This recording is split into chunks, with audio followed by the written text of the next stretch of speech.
कहानी की शुरुआत में हम एक यंग मैरिड कपल मैट और केट को देखते हैं जो न्यूयॉर्क में अपने नए घर में रहने के लिए आए थे। वो दोनों अपने नए घर से अपनी शादीशुदा जिंदगी की शुरुआत करते हुए बहुत खुश होते हैं। उनके नए घर को रेनोवेशंस और रिपेयर की जरूरत थी, इसलिए वो उसे ठीक करने में लग जाते हैं। किचन को ठीक करते वक्त केट को कैबिनेट में एक मरा हुआ बर्ड दिखाई देता है, जिसे दफनाने के लिए वो उसे बाहर ले जाती है। पर तभी खिड़की से मैट उसे आवाज देता है, जिससे उसका ध्यान मैट की तरफ चला जाता है। और जब वो वापस उस बर्ड की तरफ देखती है तो वो बर्ड गायब हो चुका था। उधर बेकार की चीजों को घर से बाहर फेंकते हुए मैट को दीवार पर कुछ अजीब सी चीज दिखाई देती है, जिसे क्लियर देखने के लिए वो वॉलपेपर को फाड़ देता है। वहाँ उसे अजीब से की होल वाला एक बड़ा सा दरवाजा दिखाई देता है। उस दरवाजे को खोलने के लिए वो उस कबाड़ में से उस दरवाजे की चाबी ढूंढने लगता है, और जैसे ही वो चाबी उसे मिलती है वो दरवाजा खोलने के लिए उसे की होल में डालता है और केट को आवाज देकर बुलाता है। फिर वो दोनों साथ मिलकर दरवाजा खोलते हैं। तभी हॉल की तरफ जाने वाले रास्ते की सारी लाइटें अचानक टिमटिमाने लगती हैं, और इस प्रॉब्लम को दूर करने के लिए मैट पावर कंपनी को फोन करता है। वहीं केट को उस रूम में कुछ अजीब सा डर महसूस होता है, इसलिए वो भी मैट के पीछे चली जाती है।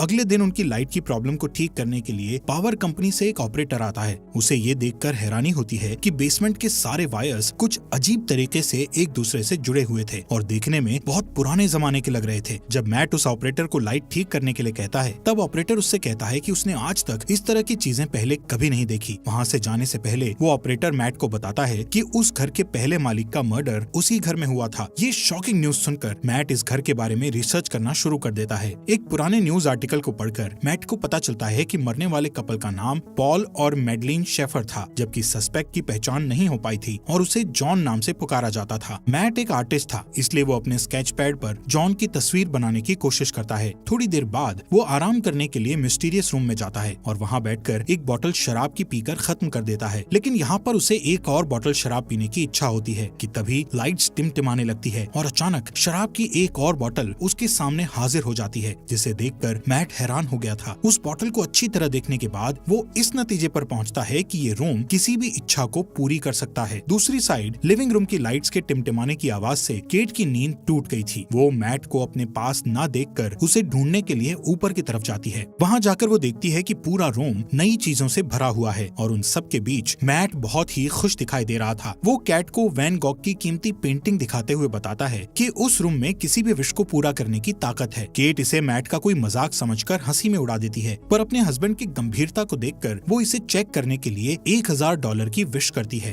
केट के मांगे हुए पैसों को मैट पूरे रूम में ढूंढता है और वो पैसे उसे मिल जाते हैं। फिर भी केट को पूरी तरह विश्वास नहीं होता है और वो दोबारा $1 मिलियन की विश करती है। पहले की तरह इस बार भी उन्हें तुरंत $1 मिलियन मिल जाते हैं और वो रातों रात मिलियनर बन जाते हैं। ये सब देखकर केट बहुत डर जाती है और उस रूम से बाहर निकल जाती है। मैट उसके पास जाकर उसे समझाता है कि वो लोग इस चीज का फायदा उठा सकते हैं और एक शानदार जिंदगी जी सकते हैं। फिर भी वो दोनों सारा दिन उस रूम में अपनी मनपसंद चीजों की विश करते हुए बिताते हैं। उनकी एक विश पर रूम में मनपसंद कपड़ों, शैंपेन, कीमती चीजों और पैसों का ढेर लग जाता है। मैट और केट की खुशियों का ठिकाना नहीं रहता, क्योंकि दुनिया की हर बेशकीमती चीजें उनके पास होती हैं। रात होने पर केट मैट से पूछती है कि आखिर ये रूम उनकी सारी विशेष इतनी आसानी से कैसे पूरी कर देता है, लेकिन मैट उसे कहता है कि उसे इन सब बातों की चिंता नहीं करनी चाहिए। इस तरह अगले कुछ दिनों तक उनकी जिंदगी बड़ी शान शौकत से गुजरती है। हर बार जब भी उनकी कोई विश होती तो लाइट टिमटिमाती और उनकी सारी इच्छाएं बेसमेंट में बने उस रूम में तुरंत पूरी हो जाती। वो दोनों रातों रात मिले इस खजाने का जश्न मनाते, पार्टी करते और नाचते गाते हुए मस्ती में दिन गुजार रहे थे। लेकिन उनकी ये चमक धमक वाली जिंदगी ज्यादा दिनों तक उन्हें खुशी नहीं दे सकी और धीरे धीरे केट को अपने अंदर की कमी खलने लगती है, जो कि इन सारी चीजों से पूरी नहीं हो सकती थी। मैट को उसकी फिक्र होती है और वो उसे बच्चे का एक बेड गिफ्ट करता है, जो इस बात का इशारा था कि उन्हें बच्चे के लिए कोशिश करनी चाहिए। लेकिन केट ये देखकर खुश होने की बजाय अपसेट होकर घर से बाहर निकल जाती है, क्योंकि पहले ही उसके 2 मिसकैरेज हो चुके थे। थोड़ी देर बाद केट वापस लौटती है और उस विशिंग रूम में जाकर एक बच्चे की विश करती है। जब मैट को ये बात पता चलती है तो वो केट पर नाराज होकर कहता है कि बिना उसकी सलाह लिए उसे बच्चे की विश नहीं मांगनी चाहिए थी। इस बात पर दोनों में काफी बहस होती है। केट कहती है कि उसने ये शॉर्टकट इसलिए अपनाया ताकि मिसकैरेज या लेबर पेन की तकलीफ न झेलनी पड़े। वो कहती है कि वो दोनों इस बच्चे के साथ बहुत खुश रहेंगे, पर मैट इस बात से अग्री नहीं होता और उस बच्चे को रूम में ले जाकर उसके गायब होने की विश करने को कहता है। वो दोनों उस रूम में जाते हैं, पर केट बच्चे को गायब करने की विश नहीं कर पाती और रोते हुए बच्चा मैट के हवाले कर देती है। पर गोद में बच्चे को लेकर मैट भी इमोशनल हो जाता है और वो भी उसे गायब करने की विश नहीं कर पाता। और बच्चे को वापस केट की गोद में डाल देता है। आखिरकार दोनों बच्चे को अपने पास रखने के लिए राजी हो जाते हैं और इस तरह दोनों रातों रात पेरेंट्स बन जाते हैं। सीन शिफ्ट होता है और हम देखते हैं कि मैट की नजर अपने अधूरे ड्राइंग पर पड़ती है जिसमें वो जॉन का चेहरा बना रहा था। उसे देखकर वो फिर से अपने रिसर्च में लग जाता है और उसे पता चलता है कि वो सस्पेक्ट मर्डरर अभी भी जिंदा है और किसी साइकेट्रिक हॉस्पिटल में मौजूद है। एक दूसरे न्यूज आर्टिकल के मुताबिक जॉन का कहना था कि उससे ये मर्डर उस रूम ने ही करवाया था। ये जानने के तुरंत बाद ही मैट जॉन से मिलने के लिए निकल पड़ता है ताकि उससे उस रूम के बारे में और ज्यादा जानकारी हासिल कर सके। हॉस्पिटल पहुंचने पर नर्स उसे वार्न करती है कि लास्ट 45 सालों में न्यूज रिपोर्टर्स के अलावा कोई भी जॉन से मिलने नहीं आया। ये सुनकर मैट खुद को भी एक रिपोर्टर के रूप में पेश करता है। आखिरकार बूढ़े हो चुके जॉन के साथ मैट की फेस टू फेस मुलाकात होती है और वो उससे उस घर और खासकर उस मिस्टीरियस रूम के बारे में पूछने लगता है। चेहरे पर एक शैतानी मुस्कुराहट के साथ जॉन उसे बताता है कि वो इस पल का बरसों से इंतजार कर रहा था जब मैट उससे शेफर को मारने की वजह पूछता है।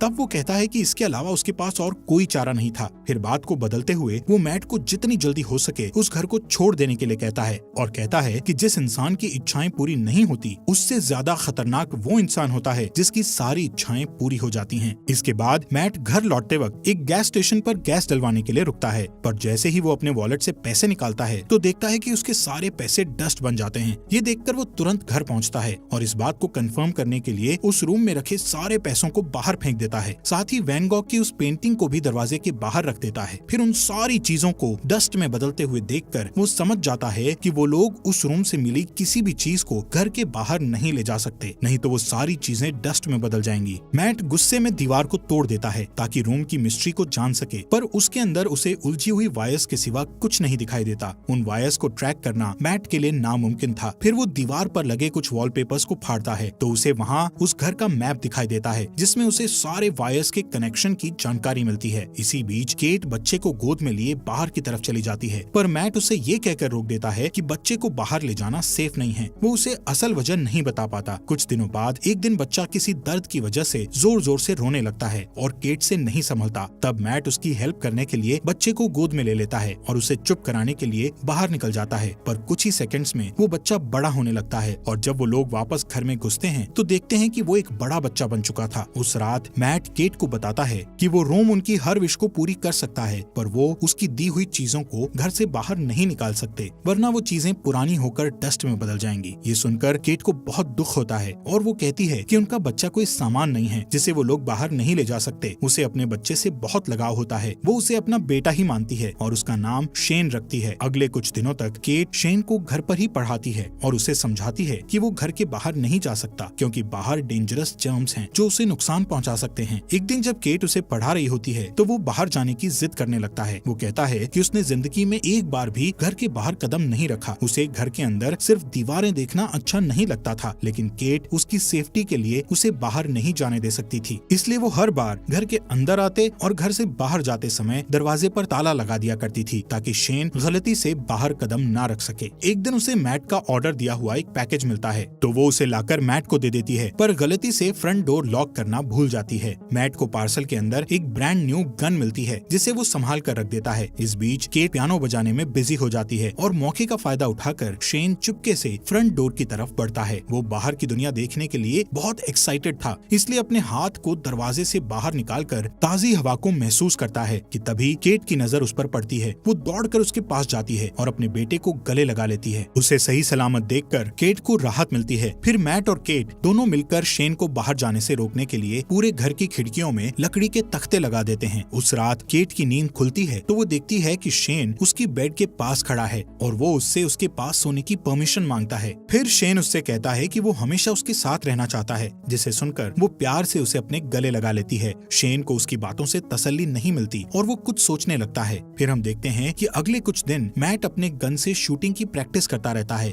एक दिन जब वो प्रैक्टिस के बाद घर आता है तो देखता है कि शेन अपने आर्ट स्टूडियो के अंदर स्नो ग्लोब बनाकर खेल रहा है। वो शेन को सख्ती से गेम छोड़कर जाने के लिए कहता है। उसकी डांट सुनकर शेन के हाथ से स्नो ग्लोब गिरकर टूट जाता है। दरअसल मैट ने अभी तक शेन को अपना बेटा नहीं माना था, इसलिए वो उसके साथ बेरुखी से बात करता था। इधर ग्लोब टूटने की आवाज सुनकर केट तुरंत वहाँ पहुँचती है और अपने बेटे के साथ बाप जैसा बिहेव नहीं करने के लिए मैट से बहस करने लगती है। उस रात घर के अंदर चारों तरफ चक्कर लगाते हुए शेन को एक मैप मिलता है जिसे फॉलो करके वो बेसमेंट में पहुँच जाता जाता है जहाँ उलझी हुई वायर्स के बीच मेन पावर सोर्स था। उन सब से गुजरते हुए वो आखिर उस रूम तक पहुँच जाता है। रात भर पूरे घर में लाइट्स टिमटिमाती रहती है, पर मैट और केट नींद में होने के कारण कुछ नोटिस नहीं कर पाते। अगली सुबह जब मैट की नींद खुलती है तो उसे अपने बगल में एक नया स्नो ग्लोब पड़ा दिखाई देता है और इसके साथ ही टूटा हुआ ग्लोब कुछ दूरी पर रखा हुआ मिलता है। उसी वक्त लाइट्स को टिमटिमाते देखकर वो समझ जाता है कि क्या हो रहा है और तुरंत अपनी वाइफ को जगाता है। दोनों रूम की तरफ भागते हैं और वहाँ जाकर हैरान रह जाते हैं। शेन ने विश करके रूम के अंदर ही एक बड़ा सा आउटडोर एरिया क्रिएट कर लिया था। अब वहाँ रूम की बंद छत और दीवारों की जगह खुला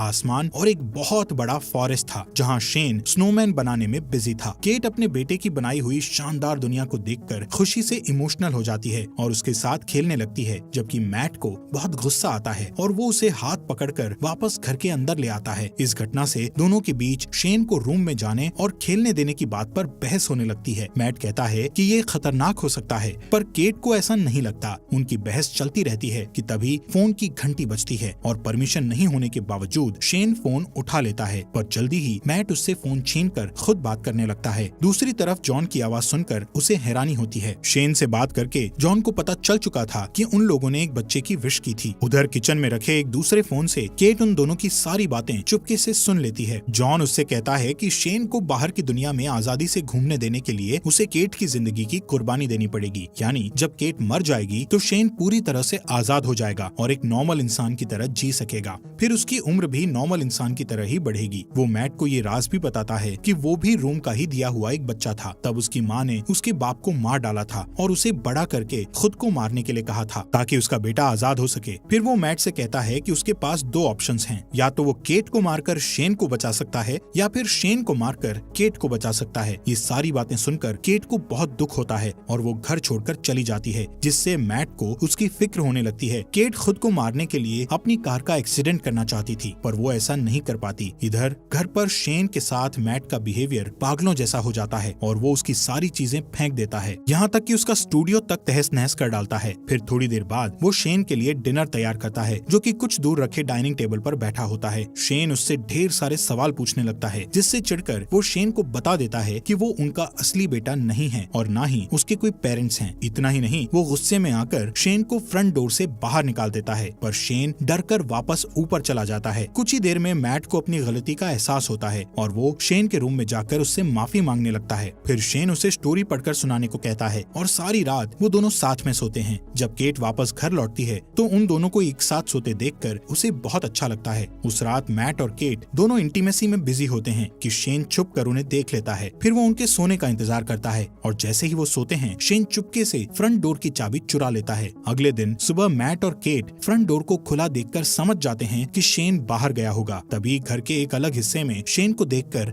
दोनों हैरान हो जाते हैं, क्योंकि शेन अब जवान हो चुका था, लेकिन उसका दिमाग अभी भी बच्चों जैसा था। वो अपने पेरेंट्स की तरफ गन पॉइंट करके उन्हें धमकाता है तो केट उसे समझाने की कोशिश करती है। इसी बीच मैट शेन के ऊपर कूद पड़ता है और दोनों में फाइट होने लगती है। उधर केट उनकी लड़ाई की वजह से जमीन पर गिरकर बेहोश हो जाती है। कुछ देर बाद मैट उसे जगाते हुए बताता है कि शेन को गलती से गोली लगने के कारण वो मर गया। इस खबर से दुखी होकर केट रोते हुए घर से बाहर निकल जाती है। मैट उसे तसल्ली देकर वापस घर में ले आता है, जहाँ अभी भी वो उदास रहती है। उधर दूसरे रूम में जहाँ उनकी फाइट हुई थी, असली मैट होश में आ जाता है और पूरे घर में अपनी वाइफ की तलाश करता है कि तभी लाइट्स को फिर से टिमटिमाते देखकर वो डरते हुए उस रूम की तरफ जाता है। उसे पूरा यकीन था कि केट और उसकी शक्ल में शेन अंदर ही होगा। इधर केट को बिल्कुल भी खबर नहीं थी कि उसके साथ बैठा हुआ आदमी मैट नहीं शेन है, पर जल्दी ही उसे शेन के आइस खाने की हैबिट से पता चल जाता है कि वो मैट नहीं बल्कि उसकी शक्ल में शेन है। उधर असली मैट अंदर जाने के लिए पूरी ताकत लगाकर दीवार को तोड़ने की कोशिश करता है। आखिर सारे वायर्स को पार करके वो उस रूम तक पहुंच जाता है, जो कि अब एक जंगल था जहां ढेर सारे ऊंचे ऊंचे पेड़ थे। वहां जाकर मैट को पता चलता है कि शेन ने रूम का यूज करके उस जगह को काफी बड़ा कर लिया था और वहां उन्हीं के जैसा एक डुप्लीकेट घर भी बना लिया था। वो ये भी समझ चुका था कि शेन ने उसका रूप केट को किडनैप करके उस डुप्लीकेट घर में रखने और अकेले में उसके साथ फिजिकल होने के लिए किया था। ये ख्याल आते ही अपनी बीवी को वापस पाने के लिए मैट उस जंगल में दौड़ते हुए फाइनली उस डुप्लीकेट घर के अंदर पहुंच जाता है, जहां शेन केट के साथ जबरदस्ती करने की कोशिश कर रहा होता है। मैट को अंदर आते देखकर शेन फिर से लड़ाई के लिए तैयार हो जाता है। इधर मौका पाकर केट उठकर भागने ही वाली होती है कि हॉलवे में दो मैट को लड़ते हुए देखकर वो ठिठक जाती है। दोनों में इतनी समानता थी कि वो असली और नकली के बीच पहचान नहीं कर पाती। अचानक एक मैट उसके हाथ को पकड़ लेता है, पर वो उसे धक्का देकर खुद को छुड़ा लेती है और शेन का नाम पुकारती है। वो अपना नाम सुनकर उसकी तरफ देखता है, पर उसके धक्के से गिरकर बेहोश हो जाता है। जमीन पर गिरते ही वो अपने असली रूप में आ जाता है। इधर मैट और केट रूम से बाहर निकलने की कोशिश करते हैं, पर निकल नहीं पाते क्योंकि शेन ने रूम से उनके उसी घर में फंसे रहने की विश मांगी हुई थी। लाख कोशिशों के बाद भी जब वो लोग घर से नहीं निकल पाते तो मैट रुक जाता है